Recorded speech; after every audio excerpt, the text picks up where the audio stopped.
Graça e a paz para todos.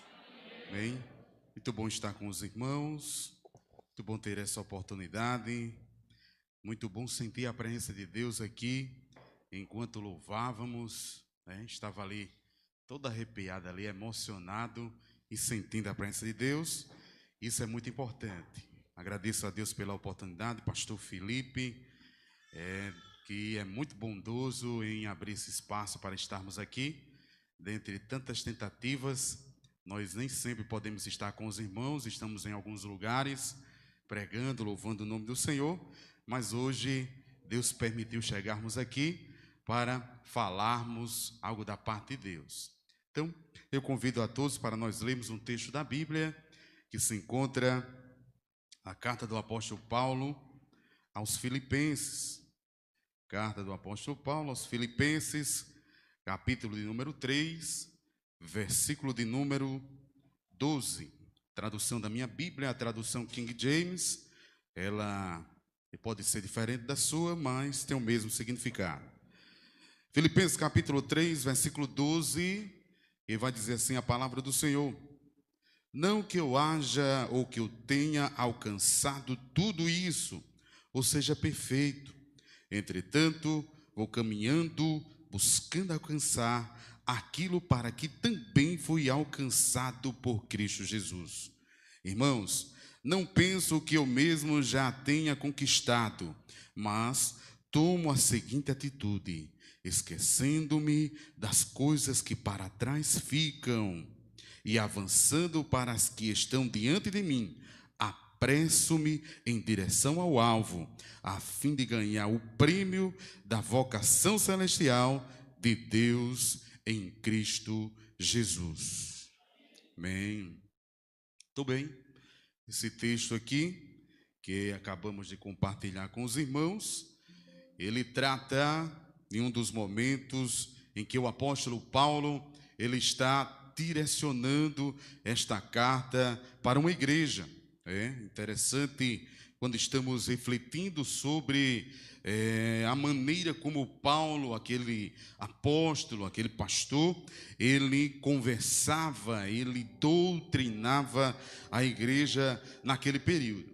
Quando você está lendo a palavra do Senhor, você vai entender que dentro desse contexto, Paulo, ele estava preso, ele estava preso no momento em que escrevia esta carta. E o que é interessante é que mesmo ele estando de forma física, preso, a sua alma, o seu espírito e o seu direcionamento, o seu posicionamento, ele era livre. Interessante, irmãos, que nós, do mesmo jeito,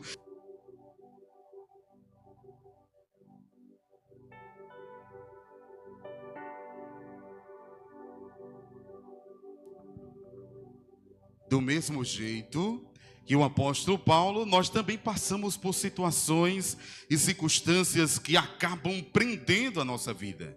De forma física, nós estamos sempre em algum contexto, muitas pessoas se embaraçam com alguma coisa e às vezes a rotina, a nossa atividade profissional, familiar, como sociedade, muitas vezes também ficamos presos em situações. Mas o que é interessante de aprender com o apóstolo Paulo é que mesmo diante de um cenário que parecia ser contraditório, ele não perdia o propósito da vida dele. O propósito da vida dele era ajudar pessoas. O propósito da vida do apóstolo Paulo era direcionar palavras, orientar pessoas, mudar a vida de pessoas. E por esse motivo, dá para entender a minha voz, irmãos? Parece que isso aqui tem um negócio diferente, né? Muito bom, olha só, irmãos. O que eu e você nós passamos, eu não preciso nem fazer muita força. Deus, Ele quer apenas que nós entendamos uma coisa: existe um propósito maior que esta luta. Existe um propósito maior do que qualquer situação. Tem dias que estamos como aquela montanha russa de alegria, irmãos, aquele sobe e desce de muitas coisas, mas diante tudo isso, nós temos que entender qual é o nosso propósito aqui. Qual é o seu propósito aqui? Neste momento eu estou exercendo um propósito. Ainda há pouco o Ministério de Louvor esteve aqui exercendo o propósito dela. Você está exercendo o seu propósito diante de tudo isso que estamos recebendo aqui. Deus quer apenas que você entenda uma coisa: qual é o seu alvo? Qual é o seu alvo? Qual é o seu objetivo? Irmãos, o que acontece é que o apóstolo Paulo, diante daquela situação, ele disse: eu estou preso aqui, eu estou em uma situação adversa que vocês já sabem, mas eu quero escrever uma coisa para vocês. Eu quero que vocês prestem atenção. Qual é o seu objetivo? Qual é o seu alvo? Qual é o seu propósito? Porque mesmo preso aqui, eu sei o que eu posso fazer e o quanto de poder Jesus Cristo me deu para influenciar gerações. Aqui gosto muito, comungo também com tudo que o pastor Felipe falou. Muito bem, tantas noites, tantos domingos, tantos encontros, para quê? Para que estamos aqui? Irmãos, deixa eu dizer uma coisa para você. Se você levar uma adoração dessa aqui, como foi feita aqui, depois dessas portas aqui, eu quero dizer que existem pessoas ali fora que ela não tem a oportunidade, ou pelo menos não tem a percepção do quanto é maravilhoso sentir a presença de Deus. E o que acontece, nós como igreja recebendo tanto incentivo, tanta doutrinação, tanta capacitação, porque todo culto Deus está falando através da sua palavra, instigando você e dizendo a você assim: você tem um objetivo, você tem um propósito, você vai morar no céu. É tão lindo quando nós chegarmos lá na glória, mas eu não quero apenas sozinho chegar lá. Quem está comigo, faça assim. Deus está motivando você. Deus está incentivando você. Deus está ativando a sua fé. Deus, Ele está trabalhando na sua vida no decorrer desse tempo que você se converteu. Para quê? Para, como o apóstolo Paulo, semelhante ao apóstolo Paulo, você também cumprir o seu objetivo. Muito bem? Eu quero também compartilhar com os irmãos um texto correlacionado aqui deste homem. Porque esse homem tinha tanta certeza das coisas? Porque que ele tinha tanta certeza mesmo em contextos tão difíceis? Veja comigo aqui um texto da Bíblia que se encontra em Atos dos Apóstolos, capítulo de número 9. Atos dos Apóstolos, capítulo de número 9, versículo de número 10, certo? Atos dos Apóstolos, capítulo de número 9, vai ser o momento em que este Paulo, antes Saulo, ele era chamado de Saulo, ele perseguia a igreja, ele era alguém assim, para aquele contexto mau. Mas o que acontece é que neste capítulo de número 9, ele teve um encontro com Jesus. E todo ser humano que tem um encontro com Jesus, ele não muda apenas o nome, ele não muda apenas as vestes, ele não muda, não, ele muda a sua vida, a sua mente, ele muda o seu destino, ele muda o seu propósito. Quem encontra-se com Jesus muda. E o que acontece é que esse apóstolo Paulo, ele respirava ameaças. Capítulo 9 de Atos dos Apóstolos, ele estava desejoso, querendo exterminar, matar, perseguir a igreja. O que acontece é que quando ele está com todas essas intenções e ele vem com um grupo de pessoas, ele já tinha consentido na morte de um irmão chamado Estevão. A Bíblia vai dizer que Estevão, ele foi apedrejado e as vestes de Estevão caiu nos pés de Saulo de Tarso. Saulo de Tarso era alguém que consentia, um homem que tinha muito conhecimento da lei da época. Mas o que acontece é que quando este Saulo está agora em cima, eu não vou dizer um cavalo, a Bíblia não diz que é um cavalo, mas diz que ele caiu, tá certo, pessoal? Quando ele está lá, querendo encontrar os cristãos, perseguindo os cristãos, sabe o que acontece? Uma luz vem do céu, e esta luz, quando vem do céu, vem sobre ele, encontra ele e faz ele cair.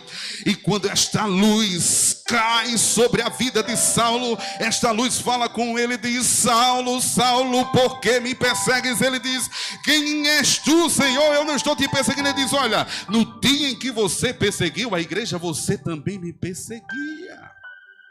Levante a sua mão assim comigo. Quem perseguir esta igreja, persegue Jesus. Quem perseguir esta igreja, persegue Jesus. Quem perseguir a sua vida, persegue Jesus. E quem fizer isso com você, claro que não estou incentivando você a ter aquele sentimento de vingança, não. Mas eu quero dizer uma coisa para você aqui.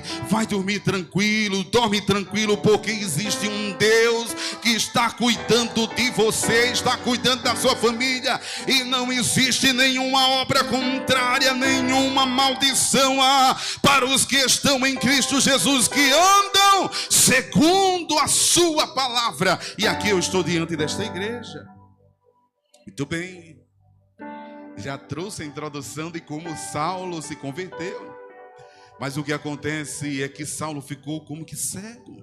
Ele não via as coisas, foi levado, ficou tateando e foi levado por alguém. E quando ele chegou na casa dele, um homem que perseguia, ele agora está de joelhos. E quando ele está de joelhos, Deus que vê todas as coisas. Porque uma coisa, irmãos, é eu colocar um blazer, eu ficar todo bonitinho, depois eu dou um abraço em vocês vão ver que eu estou cheiroso, tá bom? Mas isso é uma coisa para você, irmão, ficar bonitinho aqui para vir para o culto é fácil. Outra coisa é ser conhecido por Deus de joelhos em casa. Sua intimidade e o seu devocional, eu não quero me meter nisso. Mas eu quero dizer uma coisa. Versículo de número 10. Havia em Damasco um discípulo chamado Ananias. E o Senhor o chamou em visão e disse: Ananias, diante do que prontamente respondeu: eis-me aqui, Senhor. Então o Senhor lhe disse: apronta-te e vai à rua que se chama Direita, e procura a casa de Judas por um homem chamado Tarso, chamado Saulo. Eis que ele está em oração neste momento. Resumo da obra. Deus não falou, não encontrou com Saulo lá atrás, não derrubou ele. Agora está Saulo de joelhos, sem ver nada. E Deus manda um profeta ir lá. Deus manda um membro de uma igreja ir lá. Deus diz para ele: Ananias, vai lá. Porque olha, eu quero dizer que eu sei o endereço onde ele está. Onde é a sua casa, irmãos? Aqui, a minha casa é para cá. Aponta para lá, ou para algum familiar. Deixa eu dizer uma coisa para você. Aonde está a tua casa, o teu endereço, Deus sabe. E Deus vai de encontro agora à tua casa. E Deus agora vai abençoar a tua casa. E Deus vai livrar a tua casa. E Deus vai salvar a tua casa. Porque Deus sabe onde se encontra um escolhido. Muito bem. Vai lá na rua Direita, na rua chamada Direita. Deus se preocupou com detalhes. Vai lá, Ananias. Aí Ananias, irmão, simplesmente ele, conversando com Deus, ele disse: Senhor, versículo de número 13, eu tenho ouvido vários testemunhos sobre este homem, quantos males ele tem causado a seus santos em Jerusalém, né? E ele vai refutando e dizendo: como é que o Senhor manda eu ir lá? Esse homem é ruim. Como se a gente fosse escolher por a gente mesmo, a gente só ia escolher gente bonita, né? Eu gosto disso aí, eu gosto dessa autoestima. Eu também tenho ela, viu? Essa unção.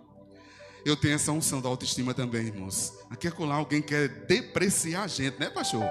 Mas só que tem uma coisa. Eu aprendi esses dias com um meme na internet. E eu gosto de aprender, irmãos. Mas eu fico rindo com os memes. Para Deus todos nós somos iguais, não é verdade? Para Deus todos nós somos iguais. Então se alguém me acha bonita, é porque ela está se vendo ali. Contrário também é do mesmo jeito, tá bom? Nós somos semelhantes, tudo bonito da presença de Deus. Mas a questão é, nós temos um crivo para escolher as coisas diferentes.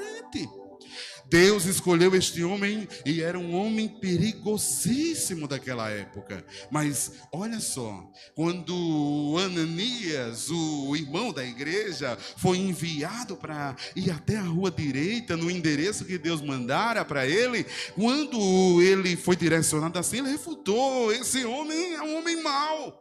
Mas aí Jesus respondeu para ele e disse: sabe o que? Porém, o Senhor ordenou: vai a ele, vai a Ele. Para mim, Ele é um vaso, um instrumento, um escolhido. Todos que estão aqui, vocês não estão aqui por acaso. Vocês estão aqui por um propósito. Vocês foram escolhidos por Deus. E dentre essa escolha, Deus, Ele não errou. Não, mas eu tenho conflitos, eu tenho ondulações de pensamento. Eu sou uma pessoa que uma hora eu estou muito alegre, outra hora eu não estou.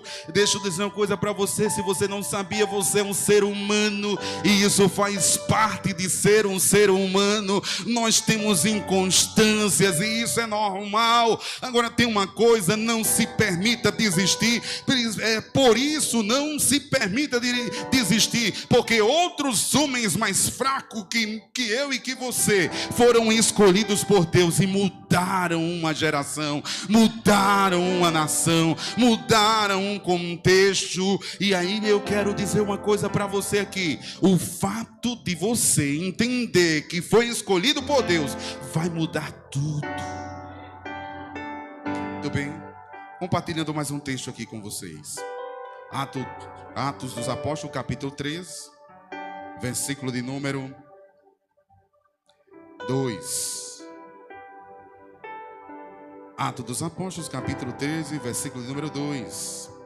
E vai dizer assim, na minha tradução: enquanto serviam, adoravam e jejuavam ao Senhor, o Espírito Santo lhes ordenou: separai-me agora Barnabé e Saulo para a missão a qual eu tenho chamado.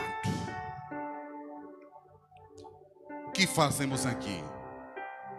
O que fazemos aqui? E para que aprendemos tantas coisas? Não é para ficar à toa. Enquanto eles estavam servindo e adorando, Deus estava preparando eles para uma missão. Você acredita que enquanto não houver uma liderança lá em Lagoa Nova, está se levantando um líder aqui agora, que o pastor vai enviar para fazer isso lá? Enquanto você adora, enquanto você serve, enquanto você jejua, Deus está preparando você. E vai chegar uma hora que o Espírito Santo de Deus, que lhe escolheu lá atrás, vai dizer assim: separe esse povo aqui e direcione esse povo aqui, porque eu quero dar a eles uma missão. Para isso, fique posicionados. Eu já entendi o que é que Deus quer. Já entendeu? Entendi. Muito bom. Irmãos, voltando para o texto propriamente dito, existe uma necessidade de nós prosseguirmos. Acredito que aqui algumas pessoas já têm essa compreensão. Apenas quero atenuar o que eu vou falar aqui. Ninguém é direcionado por retrovisor, né? Você sabe, quando você está dirigindo, existe um retrovisor e um para-brisa, não existe? Tem um retrovisor aqui e tem um para-brisa. Retrovisor, ele só orienta. Você só dá uma olhadinha rápida assim, ó. Quem é que tá aqui atrás? Ah, rapaz, o caba meio doido querendo ultrapassar aqui. Aí você só dá uma olhadinha rápida, mas olha para frente e coloca o pé no acelerador e vai-se embora, não é assim? Só uma olhadinha. Não é para ficar preso lá. Quem fica preso em retrovisor bate. Deixa eu dizer uma coisa para você: existe uma necessidade de nós prosseguirmos. O apóstolo Paulo, ele carregava muitas experiências, e lá preso onde ele estava, ele não podia ficar lembrando do tempo que ele perseguia a igreja.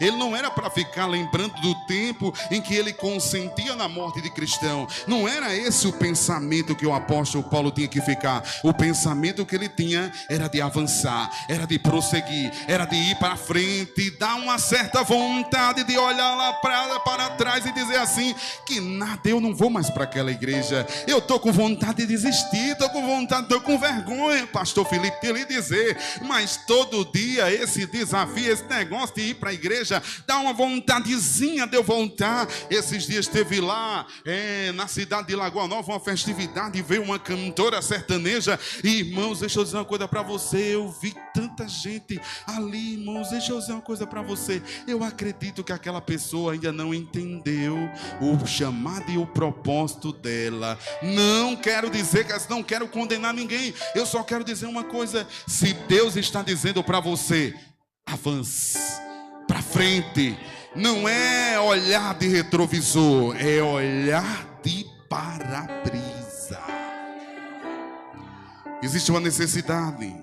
Não que eu tenha alcançado ou que seja perfeito na igreja. Entenda, não existem anjos. Existem seres humanos fadados a errar, a falhar. Não que eu seja perfeito, mas eu prossigo para alcançar aquilo para o qual fui também preso. O quê? O meu propósito. Eu vou morar no céu, eu vou morar com Deus, eu vou me encontrar com Deus. Eu tenho um propósito, eu não vou me embaraçar com o que está acontecendo aqui agora, porque eu vou prosseguir, eu não vou ficar, eu não vou parar, eu não vou voltar, eu vou prosseguir. Quem vai comigo prosseguir aqui? Quem vai prosseguir aqui? Essa igreja está prosseguindo. Glória a Deus. Viajou muita gente, foi? Nos anúncios que o senhor falou. Eu já estou aqui admirado, nervoso, me tremendo todinho, viu? Com vocês, imagina se essa igreja não estivesse prosseguindo. Por esse motivo, entenda, você já sabe do seu objetivo e do seu alvo. Qualquer outra fala terceirizada que vier não é de Deus.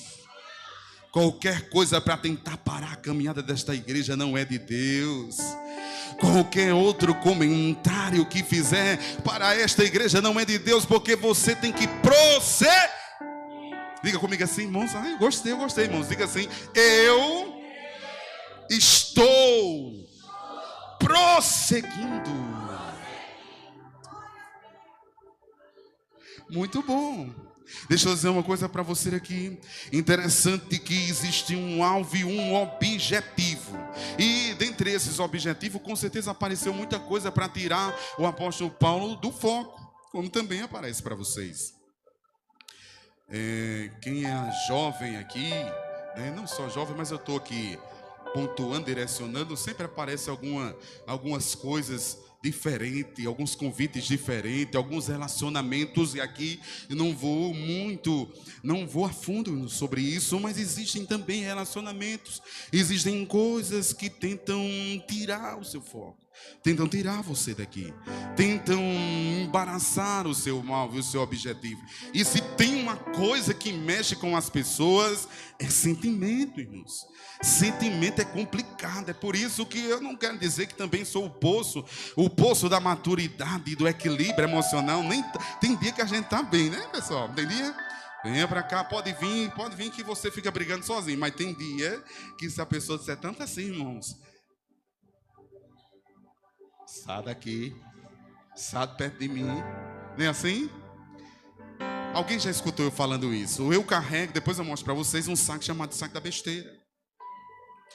E quando a pessoa chega assim, eu já estou numa idade que eu não tenho mais paciência. Quem está assim, diga amém.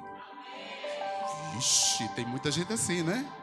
O saco da besteira, irmãos. Então quando chega alguém, não sei o que é a igreja, não sei o que lá. Temas de igreja, tem outros temas que aí é que a minha paciência está zero.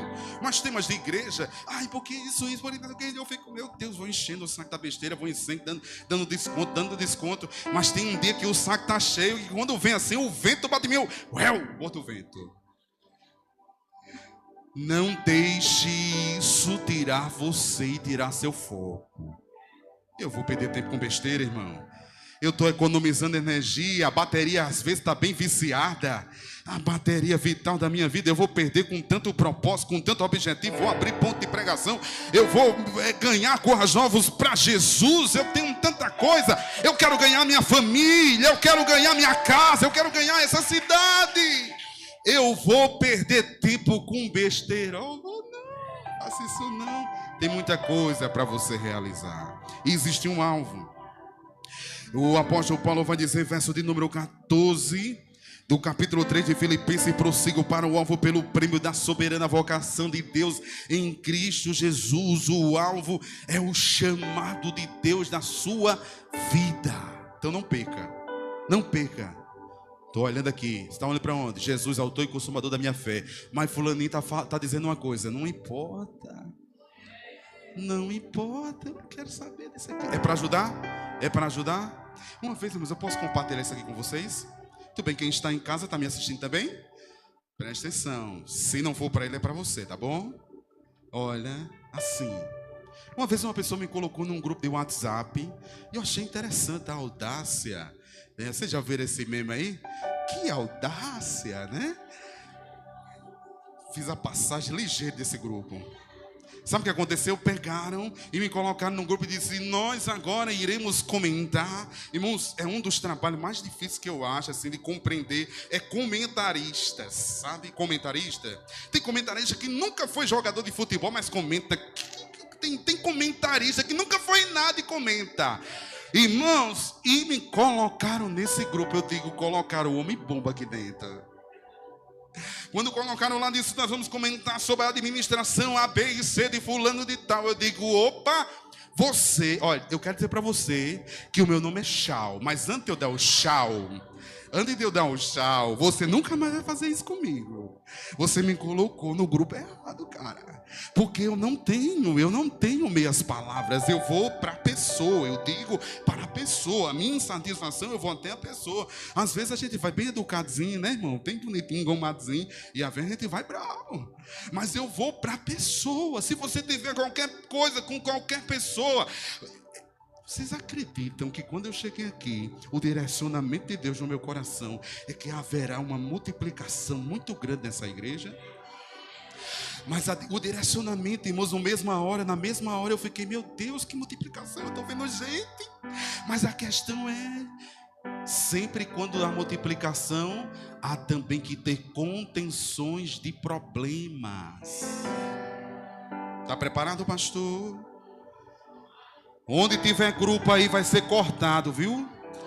Se houver algum grupinho, eu estou falando do grupo do WhatsApp que me colocaram, mas são grupinhos, conversas bestas, não concordo. Se você não concorda, chegue, fale, diga, seja sincero, mas não se embarace com nada, porque Deus tem algo precioso, grandioso para fazer nessa igreja. E aí eu não posso ser um empecilho nessa igreja, nem na vida de ninguém. Eu sou bênção. Quem é bênção comigo aqui? Quem é bênção? Saí, pastor. Soltei a bomba ninja lá e saí. Dei uma carimbadazinha, viu? Gospel. Saí ligeiro. Não fico. Porque, irmãos, eu sou sincero demais, eu não aguento essas coisas. Sincero falando por trás. Eu sou sincero demais, sincero fazendo um grupo.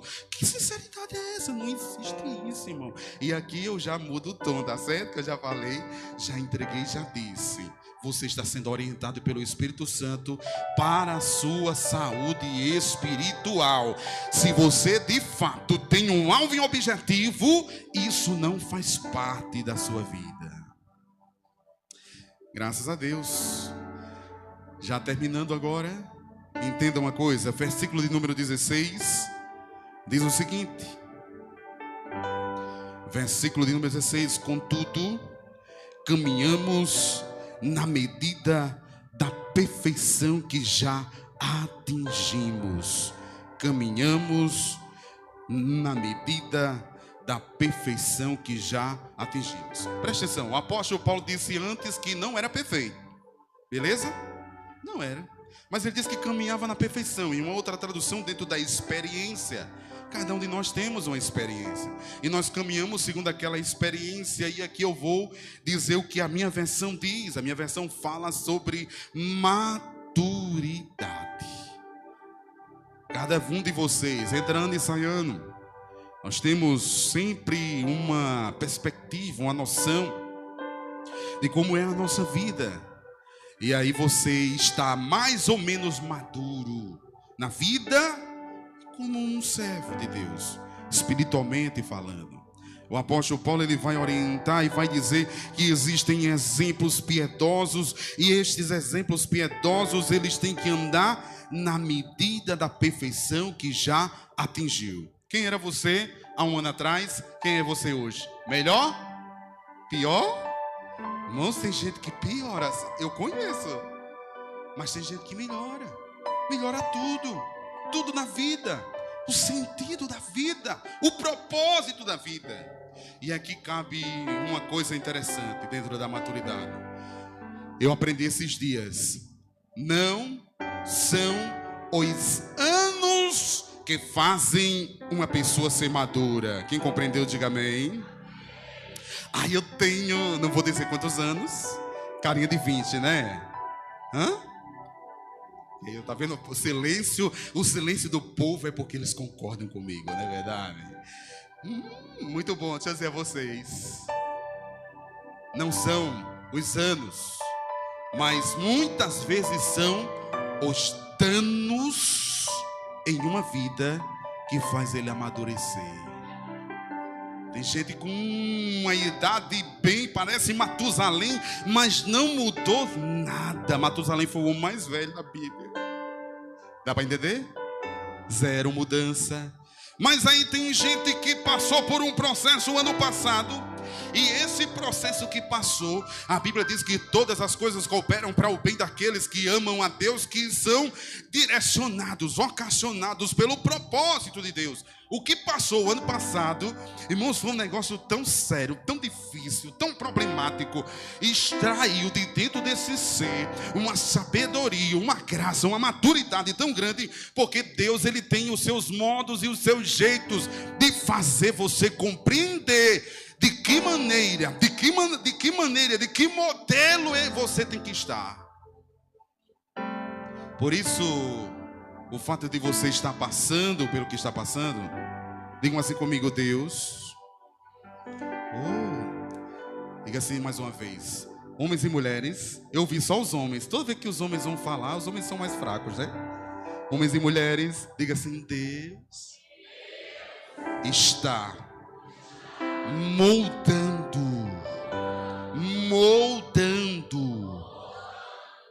a minha natureza. Muito bem. A natureza do apóstolo Paulo precisava ser moldada, precisava ser mudada, precisava ser trabalhada. Por isso que ele passou pelo que passou, porque a natureza dele, a minha natureza só dá vontade de fazer coisa ruim. Já prestou atenção? Irmãos, procrastinar, coisa tão maravilhosa. Como é bom procrastinar. A minha natureza quer. A minha natureza adora procrastinar. E adora procrastinar comendo doce e assistindo Netflix. Quem aqui se identifica, diga amém. Deus está revelando coisas profundas aqui, irmãos. A minha natureza não quer, irmãos, seguir o propósito, romper. A minha natureza quer ficar dentro da caixa do conformismo. A minha natureza, ela é contrária à vontade de Deus. Aí Deus, ele chega e diz assim: eu já te dei conselho, eu já lhe orientei, eu já falei através do pastor, eu já falei através das circunstâncias, mas aí agora você não quer, eu vou forçar. Você vai sair daí. Você vai sair daí. Nem que você não queira, porque eu tenho um negócio na sua vida. Então, vem. Encerrando de fato, irmãos. Versículo de número 17. E nós fechamos a Bíblia. E diz assim a palavra do Senhor: caros irmãos, sede meus imitadores. Sede meus imitadores. Tem gente querendo imitar a Gisele, aquela modelo. Tem gente querendo imitar, irmãos, o Neymar. Tem gente querendo imitar aí agora os memes, Mas aí o apóstolo Paulo diz assim: sede meus imitadores. Estava preso, mas estava feliz. Estava preso, mas motivava pessoas. Estava preso, mas tinha senso de propósito. Estava preso, mas tinha um objetivo. Estava preso, mas ele não viu as circunstâncias ao seu redor. Estava preso fisicamente, mas espiritualmente ele era liberto. Deixa eu dizer uma coisa para você: aprenda a imitar de verdade quem tem alguma coisa para oferecer. Sede meus imitadores, assim como eu sou imitador de Cristo. Prestai atenção nos que caminham de acordo com o padrão de comportamento do que temos vivido. Graças a Deus. Graças a Deus por tudo. Sedes imitadores de Cristo. É essa a palavra. Existe um alvo existe um propósito, e aí nós temos que perseguir este propósito de Deus. Certo. Muito bem. Vocês podem ficar de pé comigo? Sol maior. Glória a Deus.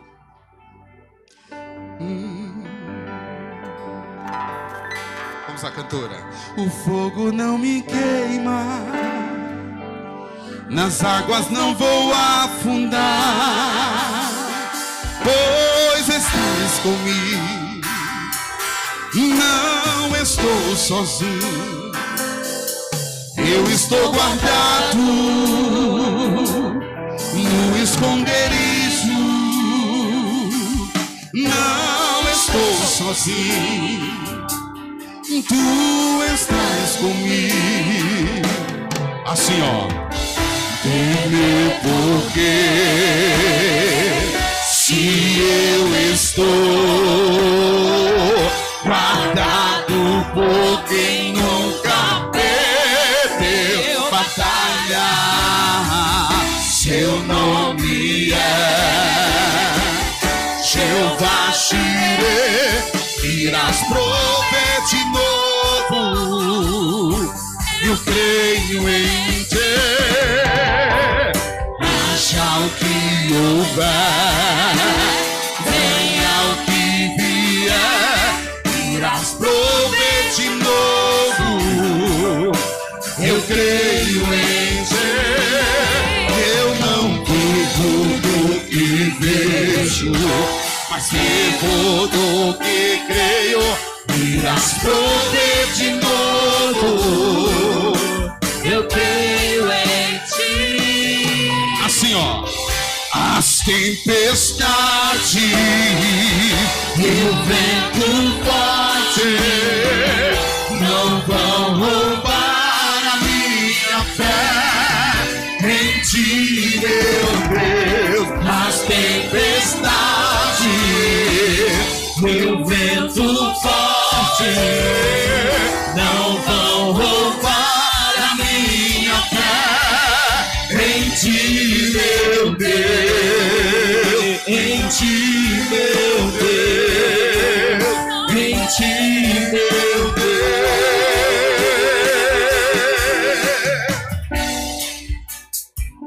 Espírito de Deus, nesse momento, Senhor, nós acreditamos, ó Pai, que os teus filhos, eles estão aqui neste lugar entendendo que existe um propósito maior.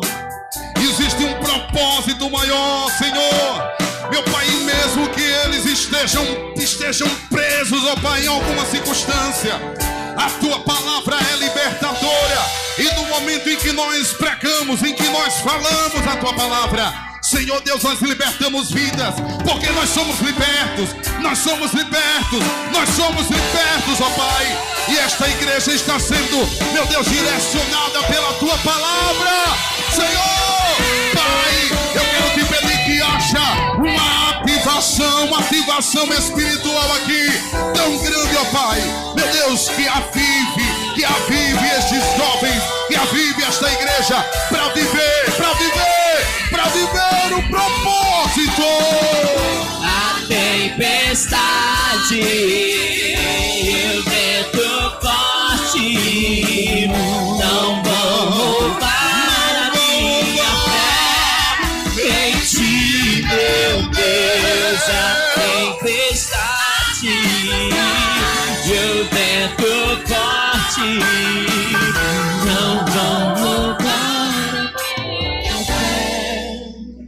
Quem já pisou o santo dos santos, vá! Em outro lugar, Receba da parte de Deus. não sabe viver.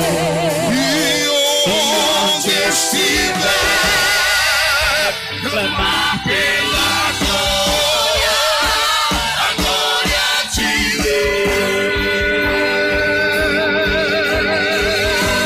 Deus. quem já pisou no santo dos santos, Em outro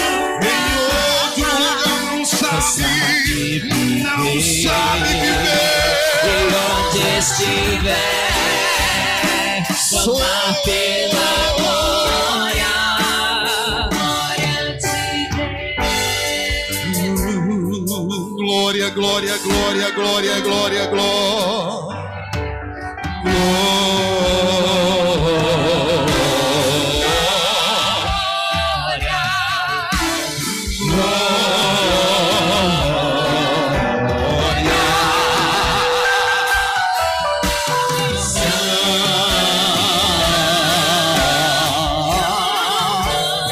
Só tu és santo, Deus. Só tu és santo. Vem comigo adorando a Deus assim.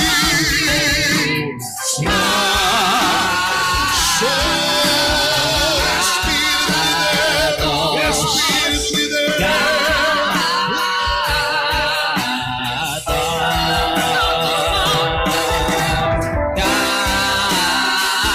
Nós te adoramos, Deus.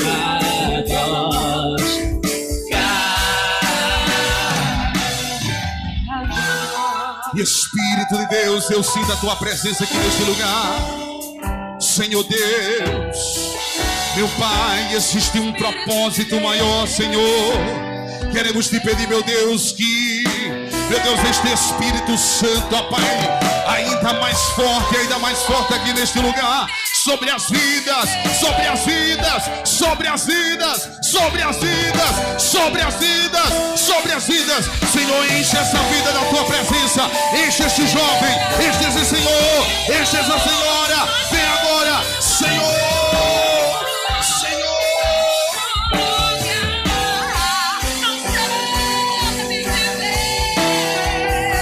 E onde estiver, clamar pela glória, A glória de Deus.